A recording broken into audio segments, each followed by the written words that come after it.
at reasons why there may have been an emergency loan for Baldwin and Chester. So if we go back up here and we recap at the selected financial statistics, we see that Baldwin and Chester each had emergency loans of about 2.4, 2.3 million. And so usually there's one of two reasons why that happens. One reason could be that there were capital outlays, such as plant improvements, that were not fully financed, and then there ended up being a shortfall with the cash flows. Another one is that perhaps there's excess inventory.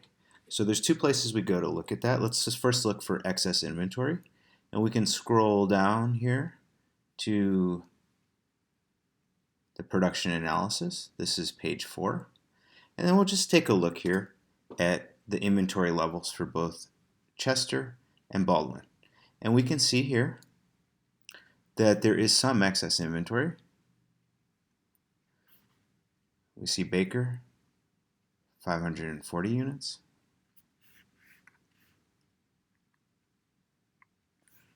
540 units. So that's about a third of the annual units sold.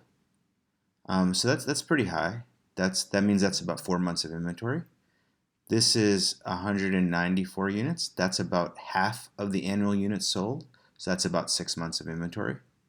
And then we see here Buddy. That's 200 units. I mean, this isn't thousands, but that's about 2/3 of the annual inventory. So that's if I'm doing my math right. I'm not doing my math. I won't try to do math here, but it's quite a few months of inventory. Now it's 8 months. Okay, got it. Now let's look at Chester here. So Cake, this is a big problem. They have more inventory on hand, almost a year's worth of inventory for Cake.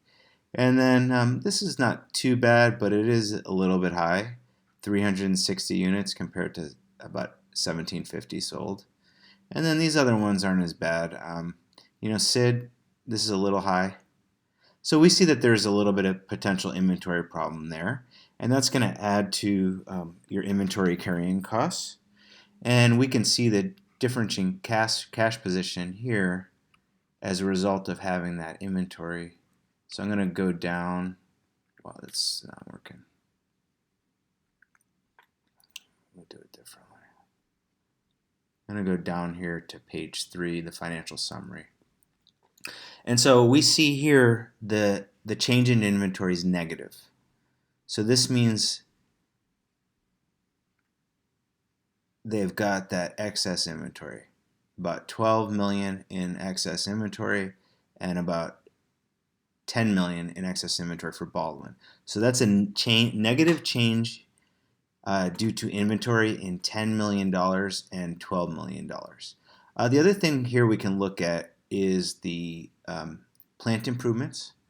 And we want to make sure, especially early on when the company's trying to grow, that you are matching your plant improvements with appropriate equity or debt financing.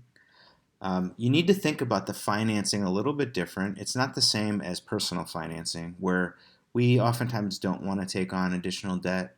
Corporations, they use debt, they leverage debt to grow their businesses. It's very common. If you think about what's happening with the pandemic now, because the interest rates are so low, a lot of companies are issuing bonds. That's very common. And it's really not a big deal if you're a large company. It's part of the reality of being a large company. So you shouldn't be fearful of debt, but you should be aware that you don't want to become overly leveraged, because that can harm your credit rating, increase the risk of default, and also make it harder to borrow additional funds. It's recommended that you target long-term debt by issuing long-term bonds first. Current debt will have a cheaper interest rate, but at the same time, if you use current debt, you'll have to repay that debt the next year. So it's probably good to do a mix of the two. And equity is okay. It's not a bad thing, but keep in mind, if you do issue stock, it's going to dilute your shares. You'll have more shares outstanding, and that's going to hurt your stock price and your earnings per share. So you may not want to rely on equity financing as much, but you should use some mix of these different financing options. Okay, so back to this. Let's look at this. So Andrews had about 21 million in plan improvements, Baldwin 18 million, Chester 17 million. So we can see here with Baldwin, there's a shortfall. They had only issued 13 million in long-term debt, so that's a difference in about 6 million. And then they ended up, after sales were taken into account, they ended up with a 2.4 million emergency loan. So you need to do a little more financing there to match your capital outlays, right? You need to finance those capital outlays. Okay, if we look at Chester, they did a mix of both long-term debt,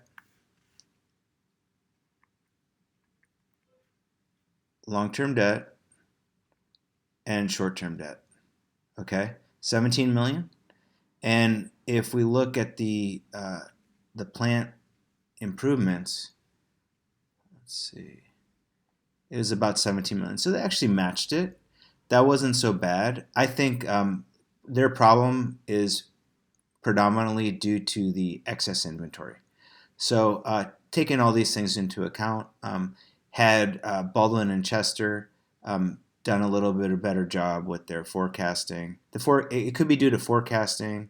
It could be due to bad products. It could be due to a variety of reasons why you actually have that excess inventory.